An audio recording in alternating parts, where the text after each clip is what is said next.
And this is the next question we are taking here. एक incline plane है हमारे पास, ठीक है, एंगल है 30 डिग्रीज का, दो ब्लॉक रखे हुए हैं बैक टू बैक। एक ये ब्लॉक है जिसका मास है अपने पास, this block has mass 2 kgs। एक और ब्लॉक है जिसका मास है 3 kgs। This block it has mass 3 kgs, ठीक है। It's a fixed incline, it's a fixed incline and this is rough also, this incline is rough also।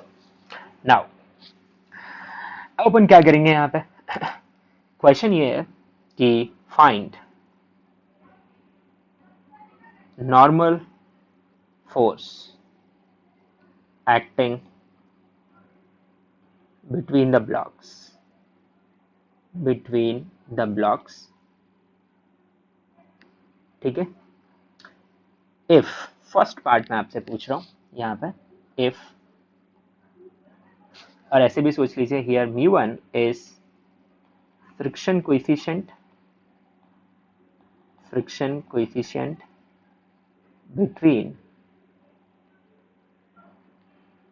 between 2 kg and incline, and μ2 it is friction coefficient between 3 kg and incline, ठीक है। अब मैं आपको value दे रहा हूं बच्चों, if μ1 is equal to 1 and μ2 is equal to √3, मैंने आपको ये नंबर्स दिए हुए हैं, तो आपको बताना है what is the normal force acting between the blocks. Well, तो सोचते हैं, तो 3 kg 2 kg इन पर फोर्सेस क्या आ सकते हैं, एक एक करके सोचिए। बढ़िया क्वेश्चन है। 2 kgs, तो एक तो इस पे mg sin थीटा आ सकता है, विच इज, थोड़ा डायरेक्ट लिख दूं, mg हो गया 20 इंटू साइन 30 हो गया 1/2, आप लोग फॉलो करिएगा, mg cos थीटा 20 इंटू √3/2। तो इस तरीके से ये जो फोर्स आ रहा है इस पे वो 10 आ रहा है, और ये जो फोर्स आ रहा है वो 10√3 आ रहा है। ऊपर इस पे आ रहा होगा एक normal force N1 I call it, ठीक है, normal on 2 kg by incline, and एक नॉर्मल आ सकता है इस पे फ्रॉम 3 kg, तो यही मेरे लिए अननोन है एक तरीके से। अच्छा, अब बात आएगी फ्रिक्शन की। So before jumping to friction, let us see 3 kg free body diagram also, so will be better to understand for us। so 3 kg free body diagram में आपका कौन सा फोर्स आ रहा है यहाँ पे, 3g, that is 30 into cos of 30 which is √3/2, so you'll have 15 √3, here you have 3g into 1/2, so you have 15, यहाँ पे आपका आ रहा है नॉर्मल 2, और ये आ रहा है अपना normal between the blocks which we want to find, unknown है। अब फ्रिक्शन की बात करते हैं, तो आप सोचिए यहाँ पे जो 3 kg है उस पर नीचे की तरफ फोर्स 15 लग रहा है, friction. So 3 kg and incline के लिए एंगल ऑफ रिपोज कितना है, निकाल लेते हैं। सो साइड में निकाल के रख लेते हैं अपन, angle of repose for 3 kg and incline, बस θ1 बोल देते हैं, तो वो कितना आएगा, तो tan of θ1 लिख देता हूँ, it will be equal to μ2 which is how much √3, तो ये θ1 कितना आ जाएगा अपने पास 60 degrees, so it comes out to be 60 degrees, and ये एक डेटा आ गया अपने पास। दूसरा angle of repose for 2 kg and incline, वो आएगा अपने पास tan of थीटा। अच्छा, हमने 3 kg के लिए सारे 2 यूज किए हैं, तो इसका एंगल 2 मान लेते हैं, इसके लिए 1 मान लेते हैं, so it will be equal to μ1 which is equal to it is simply 1, so θ1 कितना आ गया आपके पास, θ1 आ गया आपके पास 45 डिग्रीज। अब आप मेरे से यहाँ एक क्रॉस क्वेश्चन कर सकते हैं कि अभी तो आपने बोला कि angle of repose mass of block पर डिपेंड नहीं करता है, तो फिर यहाँ 3 kg के लिए अलग एंगल ऑफ रिपोज आ रहा है और 2 kg के लिए अलग एंगल ऑफ रिपोज आ रहा है। सो बेटा मास पे डिपेंड नहीं करता है, पर किस पे डिपेंड करता है, ये मटेरियल पे डिपेंड करता है। तो मटेरियल ऑफ 2 kg 3 kg यहाँ पे डिफरेंट है, तभी तो फ्रिक्शन कोएफिशिएंट डिफरेंट है, और फ्रिक्शन कोएफिशिएंट डिफरेंट है इसीलिए एंगल ऑफ रिपोज भी डिफरेंट है। ठीक है, इतना तो आप लॉजिकली समझ रहे हैं। अब यहाँ पे जो मेन पॉइंट है, जो सोचने वाला पॉइंट है, वो ध्यान से सुनना। 3 kg के इंक्लाइन का एंगल कितना है? 30 डिग्री। एंगल ऑफ रिपोज कितना है? 60 डिग्री। तो आपको क्या समझ में आ रहा है कि 30 डिग्री छोटा है 60 डिग्री से, means angle of incline is less then angle of repose. In this case what will happen, the friction is sufficient. ये ब्लॉक स्लिप ही नहीं करेगा, यहाँ पे फ्रिक्शन एफएस एक्ट करेगा, मैक्सिमम वैल्यू पे भी एक्ट नहीं करेगा फ्रिक्शन अपनी, है ना। मैं आपको ये पॉइंट समझा दूं कि वापस अपन एंगल ऑफ रिपोज पे चल रहे हैं। ठीक है, I am going to angle of repose concept here, this one. तो मैंने क्या लिखा हुआ है कि एंगल ऑफ रिपोज की कंडीशन में आपकी बॉडी किस स्टेट में होती है? इंपेंडिंग स्टेट में होती है। Yes, this is an impending state. Impending state का मतलब फ्रिक्शन किस पे एक्ट हो रहा है? अपनी मैक्सिमम वैल्यू पे। तो अगर आपका angle of incline angle of repose से छोटा है, तब तो इंपेंडिंग स्टेट से पहले की बात होगी ना, मतलब फ्रिक्शन स्टैटिक होगा और उसकी वैल्यू मैक्सिमम वैल्यू से छोटी भी होगी, और कितनी होगी? जितनी जरूरत है। तो ये एक नोट आप यहाँ पे और ऐड कर सकते हैं। मैंने ये जो आपको नोट लिखवाया है, मैं यहाँ पे एक और नोट ऐड करवा रहा हूँ बच्चों। आप अपने नोटबुक में जगह है तो जरूर ऐड करें, या पेज के ऊपर लिख लें। वो नोट ये है कि suppose if angle of incline with horizontal is less than angle of repose, less than angle of repose. In this case, friction acting is static friction, और उसकी जो वैल्यू है it is mg sin theta। ठीक है, और ये जो theta है, this is angle of incline, this is angle of incline, यानी आपका एंगल ऑफ इंक्लाइन 30 डिग्री है, एंगल ऑफ रिपोज 60 डिग्री है। तो इस केस में जो फ्रिक्शन एक्ट हो रहा होगा वो it will not be mu mg cos theta, it will B mg sin theta, क्योंकि वहां पे आपका जो फ्रिक्शन है वो मैक्सिमम पे एक्ट नहीं हो रहा है। Make a point. ओके, इसका उल्टा पॉइंट आप लिख लेंगे, मैं इस पर लिख नहीं रहा हूँ, बोल रहा हूँ। If angle of incline is greater than angle of repose, then friction is equal to F S max and its value will be equal to mu S into N, जो कितनी आएगी? Mu S into mg cos theta, where theta is angle of incline. Is that clear? ठीक। तो इस case में अपने question पे मैं वापस चल रहा हूं जो अभी हम सॉल्व कर रहे थे। इस केस में मेरा एंगल ऑफ इंक्लाइन 30 डिग्री है, एंगल ऑफ रिपोज 60 डिग्री है। तो यहाँ जो फ्रिक्शन एफ एस है वो एग्जैक्टली किसके इक्वल एक्ट हो रहा होगा? 15 के इक्वल एक्ट हो रहा होगा। This friction will be equal to exactly 15, और ये जो नॉर्मल है बच्चों, इसकी वैल्यू कितनी आएगी? फिर 0, क्योंकि ये 3 kg पुश क्यों करता है 2 kg को? जब इसका ये mg sin थीटा यानी 15 वाला कंपोनेंट इम्बैलेंस्ड होता तो ये नीचे भागने की कोशिश करता, तो जाके पुश करता 2 kg को, पर फ्रिक्शन ने बैलेंस कर लिया ना इसे, तो 2 kg को ये पुश नहीं करेगा, तो 2 kg भी इन रिटर्न पुश नहीं करेगा। तो ये जो नॉर्मल आप देख रहे हैं, ये जो नॉर्मल जो हमें फाइंड करना था, इसकी वैल्यू 0 आ गई। Same applies to this block also. इसका भी जो एंगल ऑफ रिपोज आया है वो कितना आया है? 45। तो इसका भी एंगल ऑफ रिपोज बड़ा है यहाँ पे। तो ये फ्रिक्शन जो पीछे लगेगा इस पे, इसे आप fs2 बोल दीजिए, इसे आप fs1 बोलिए, इसकी वैल्यू कितनी आएगी? 10। तो क्या अपनी मैक्सिमम वैल्यू पे एक्ट हो रहे हैं दोनों जगह फ्रिक्शन? जी नहीं। फ्रिक्शन देखिए मैक्सिमम वैल्यू कितनी आती है आपकी? fs1 मैक्स, वो निकल के आती है आपके पास μs1 इंटू n1। आप एक बार चेक करिए, μs1 की वैल्यू 1 है, n1 की वैल्यू 10√3 है। तो कितना फ्रिक्शन लगता? मैक्सिमम 10√3, पर लग कितना रहा है? लग रहा है सिर्फ 10। 10 बड़ा है 10√3 बड़ा है? 10√3 बड़ा है। सेम वे यहाँ पे मैं निकाल देता हूँ आपके लिए। तो fs2 मैक्स यानी कि 3 kg पे जो मैक्सिमम फ्रिक्शन एक्ट हो सकता है वो होगा आपका μs2 into n2। μs2 is √3 into n2 is 15√3, so it is 15 into 3 यानी कि 45। आप चेक करिए, friction acting is only 15 not 45। ठीक है, एक्ट हो सकता है 45, एक्ट हो सकता है 10√3, बट एक्ट हो रहा है 15 एंड कितना एक्ट हो रहा है? 10। ठीक है, तो ये बात है आपको यहाँ पे समझ में आ रही है फर्स्ट पार्ट में। Okay, well, let me move to the second part of this question and see whether you can answer or not. So second part of this is simple. See, यहाँ पे आपको दिया हुआ है से μ1 इज इक्वल टू, मैं ये value change कर रहा हूँ आपके लिए। ठीक है, यहाँ पे एंगल है मेरे पास 30 degree, so μ1 is still 45 degree, I right. Okay, and μ2 is equal to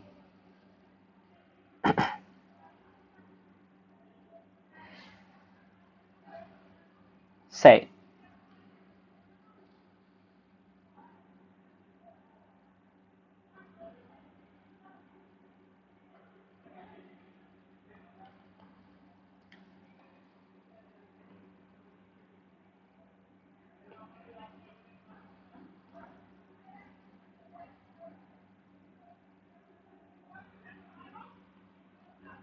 mu2 is equal to, say it is 1 by 3.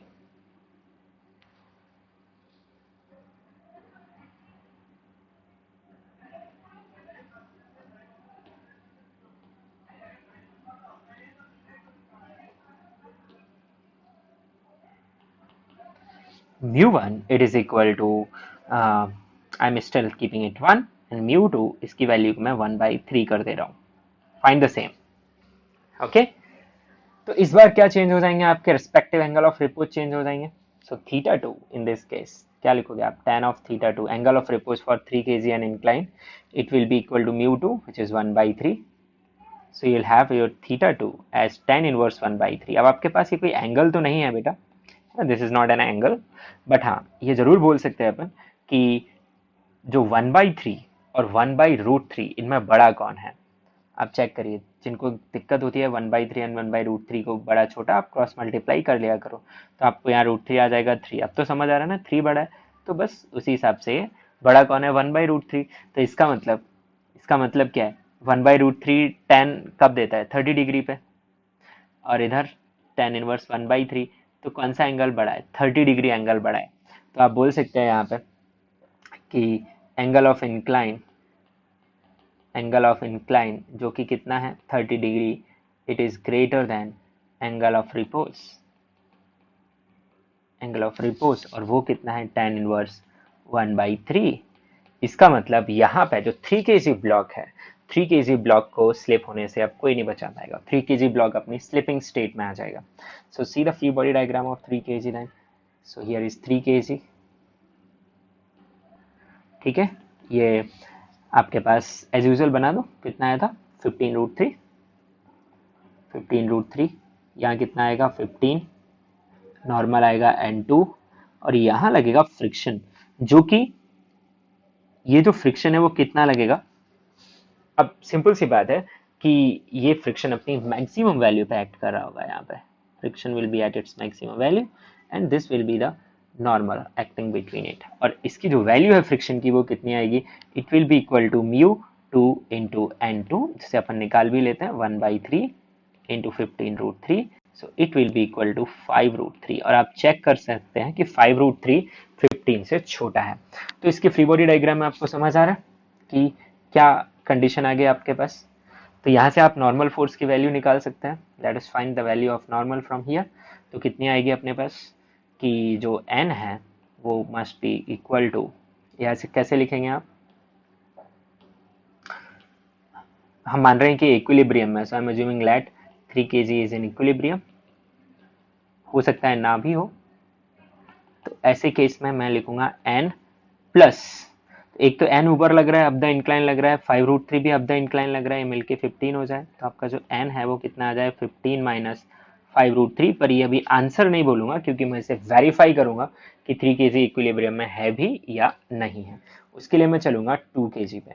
तो 2 kg के डिस्कशन के लिए आप सोचेंगे कि tan of theta 1 यानी angle of repose for 2 kg, it is equal to mu1 which is 1, so it simply implies theta 1 is 45. तो ये तो समझ आ रहा है मुझे कि जो 45 डिग्री है 30 डिग्री उससे छोटा है, means angle of incline is less then angle of repose.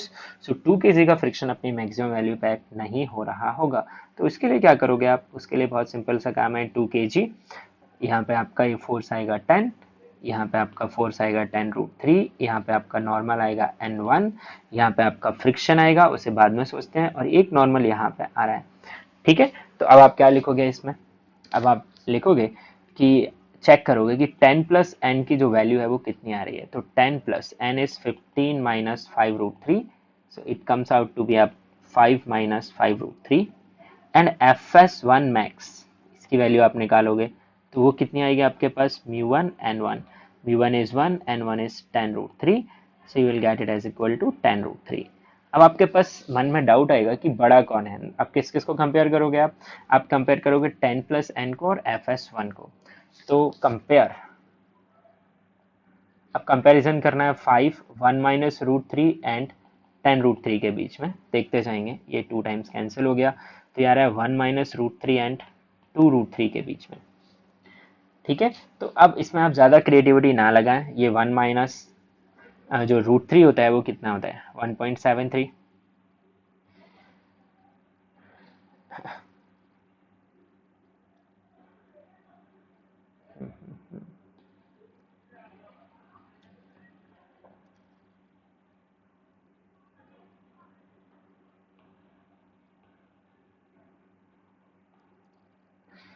तो अपन 2 kg का फ्री बॉडी डायग्राम से चेक कर लेते हैं। तो 2 kg पे जो फ्रिक्शन है वो मैक्सिमम होगा नहीं होगा अकॉर्डिंग टू दिस सिचुएशन, तो चेक कर लेते हैं। तो यहाँ पे अपने पास आ गया ये 10 और यहाँ पे आ गया 10√3। पुराने डायग्राम से ही ले लिया मैंने, ये N1 और ये इसका FS1 और साथ में यहाँ पे लग रहा है नॉर्मल। तो पहले अपन बच्चों चेक करेंगे कि 10 प्लस एन जो डाउनवर्ड पुल है डाउन द इंक्लाइन वो कितना आ रहा है। सो इट इज 10 प्लस 15 माइनस 5√3। सो ये आ रहा है मेरे पास 25 माइनस 5√3। ठीक है, और जो fs1 मैक्स की जो वैल्यू है वो कितनी आ रही है वो चेक कर लेते हैं। तो fs1 मैक्स की जो वैल्यू आ रही है मेरे पास, it will be equal to μ1 into this n and where μ1 it is equal to, μ1 किसके इक्वल आ रहा है आपके पास यहाँ पे 1 और n1 इसकी वैल्यू कितनी है अपने पास, n1 की वैल्यू है 10√3। तो ये जो मैक्सिमम फ्रिक्शन अवेलेबल है वो 10√3 है। अब कंपैरिजन कर रहे हैं अपने को किस किस के बीच में, 25 माइनस 5√3 एंड 10√3 के बीच में। तो 5 कॉमन ले लीजिए, तो 5 माइनस √3 एंड 2√3 के बीच में।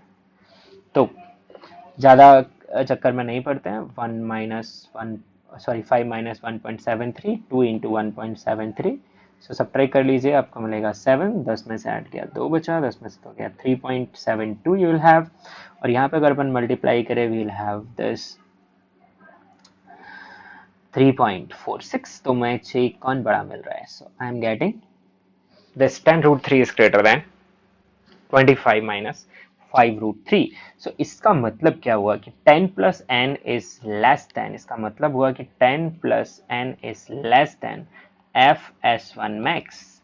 मीन्स जो पुश लग रहा है वो मैक्सिमम स्टैटिक से छोटा है, तो फिर फ्रिक्शन भी उतना ही रहेगा। इसका मतलब जो fs1 है वो मैक्सिमम ना होके सिंपली किसके इक्वल रहेगा 10s1। तो fs1 की जो वैल्यू है वो कितनी आएगी, simply 10 plus n which is 25 minus 5√3। आपसे पूछ भी सकता है कि how much friction is acting.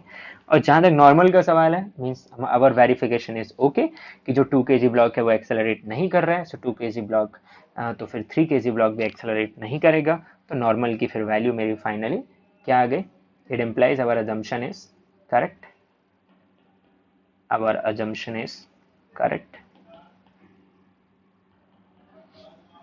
ठीक है, and you can write n is equal to, जो मैंने पूछा था कितना आ जाएगा 10 plus this normal I have calculated 15 minus 5√3, sorry.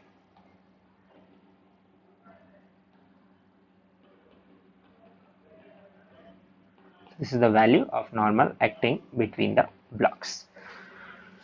Now ये जो सेकेंड पार्ट मैंने आपके लिए सॉल्व किया यहाँ पे इस क्वेश्चन का, इसे एक और मेथड से हम सॉल्व कर सकते हैं। इसमें मैंने इंडिविजुअल फ्री बॉडी डायग्राम से गया। Let us see from another method, method 2 I call it, second part. So what is method 2? Instead of drawing the free body diagram of individual blocks, draw free body diagram of system. उसके लिए उससे पहले आपको ये तो निकालना ही पड़ेगा कि एंगल ऑफ रिपोज रेस्पेक्टिवली क्या है। यानी tan ऑफ थीटा 1 इसकी जो वैल्यू है 1/3 है, tan ऑफ थीटा 2 इसकी जो वैल्यू है वो 1 है, यानी कि पहला angle of repose tan inverse 1/3 है। ठीक है, और यहाँ पे ये भी कंक्लूड करना पड़ेगा, जो कि हम कर चुके हैं, कि मेरा जो 30 डिग्री है वो बड़ा है इस एंगल से। ठीक है, इसका मतलब 3 kg is in slipping state. Is in slipping state.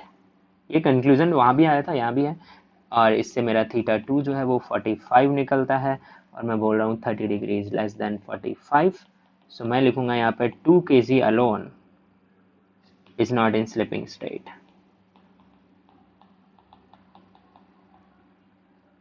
ठीक है, यहाँ फ्रिक्शन सफिशिएंट है, बट हाँ 3 kg का पुश हो सकता है उसे नीचे धक्का मार दे। अब instead of drawing free body diagram of individual bodies, I will go for drawing free body diagram of block 2 kg and 3 kg। तो इस पे मिला के नीचे की तरफ जो फोर्स आ जाएगा वो आ जाएगा मेरे पास 50, यानी 50 25 आ जाएगा, 50 sin 30 डिग्रीज। नीचे की तरफ जो फोर्सेस आ जाएंगे आप इंडिविजुअली भी ड्रॉ कर सकते हैं, तो 10√3 एंड 15√3 यानी 25√3। ऊपर की तरफ ये normals N1 N2 and friction. Friction जरूर ध्यान से, तो ये मैंने तय कर लिया कि इस पे जो फ्रिक्शन है वो मैक्सिमम आ रहा है। ठीक है, अब इस सिस्टम पे एक और फोर्स भी है, that is friction from 2। This is friction acting from on 2 kgs, so this is Fs1। अब ये मैक्सिमम है या नहीं उसको हमें चेक करना पड़ेगा, तो उसको चेक करने का बहुत बढ़िया तरीका है, आप Fs2 max तो निकाल ही सकते हैं, आपके पास Fs2 max निकालने का फैसिलिटी है μ2 इंटू N2 से, तो μ2 is 1/3 and N2 is 15√3, so it is 5√3।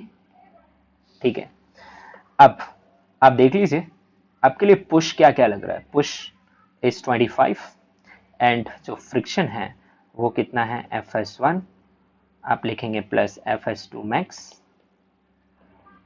Is equal to 25।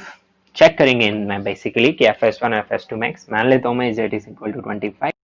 यहाँ से मैं Fs1 निकाल लेता हूँ, तो 25 माइनस 5√3 ये Fs1 आ रहा है। अब मैं Fs1 की मैक्सिमम वैल्यू निकाल लेता हूँ, वो कितनी आएगी मेरे पास, μ1 N1, μ1 is 1, N1 is 10√3, so it is 10√3। अब मुझे कंपेयर करना है, now compare Fs1 and Fs1 max।